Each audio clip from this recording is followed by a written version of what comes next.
ce qui s'est passé nous rend à la fois triste et désolé, parce que nous n'aurions jamais imaginé qu'on en arriverait à un point où des magistrats, en connaissance de cause, se laisseraient à violer manifestement la loi. Parce que ce qui se passe, c'est une violation flagrante de la loi. Le recours au greffier ad hoc n'est permis qu'en matière correctionnelle, en matière pénale. Mais en matière civile, le code ne prévoit pas de recours de greffier ad hoc. Donc nous n'avons pas compris l'attitude des magistrats. Nous ne demandons pas aux magistrats de nous soutenir parce que nous savons que leur statut ne leur permet pas d'aller en grève. Mais ils pouvaient quand même s'abstenir de poser des actes allant dans le sens de saborder notre mouvement. Parce que c'est des collaborateurs avec qui nous travaillons nuit et jour. Nous sommes ensemble tous les jours au niveau des juridictions.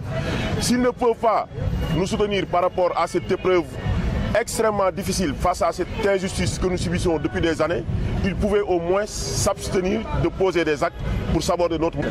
Bon, ce qui nous oppose à l'État du Sénégal, c'est que vous savez que depuis plusieurs années, personnellement, moi-même, j'ai fait 6 ans à la tête du bureau exécutif national.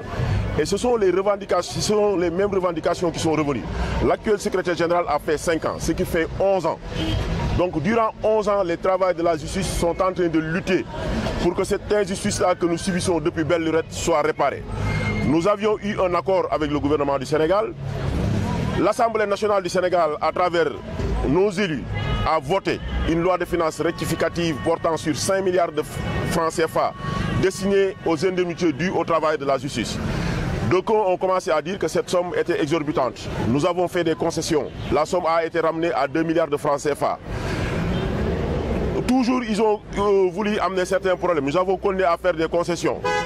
Ils ont commencé à dire qu'ils ne pouvaient pas payer toutes les indemnités en une seule étape. Nous avons fait des concessions et nous avons trouvé un accord sur un paiement échelonné sur 3 échéances. 40% au mois de novembre, 20% au mois de décembre et 40% au mois de janvier. Écrit noir sur blanc sur un protocole d'accord, compte signé par le ministre du Budget, le ministre de la Justice et le secrétaire général national du Sud-Est, M. Aïboun Malik Diop. Ce qui s'est passé, c'est qu'au moment de passer à l'exécution du protocole d'accord, le directeur de la solde a donné des instructions à ses services qui avaient commencé à positionner ces sommes sur nos salaires. Et certains avaient même vérifié et avaient même pu voir les montants qui leur ont été imposés. Mais grande a été notre surprise quand à la fin du mois, nous nous sommes rendus compte qu'effectivement, les virements n'étaient pas effectifs. Lorsque nous nous sommes renseignés, nous avons été informés que c'est le ministre des Finances, en l'occurrence M. Amadouba, qui avait demandé à la direction de la solde d'enlever les sommes qui ont été positionnées.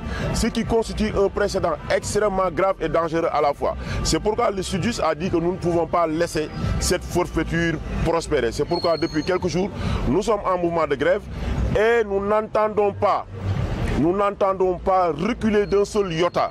C'est-à-dire qu'aujourd'hui, nous nous battons pour notre survie. Les travailleurs de la justice sont extrêmement fatigués. Nous travaillons dans des conditions extrêmement difficiles et nous sommes traités comme des moins que rien.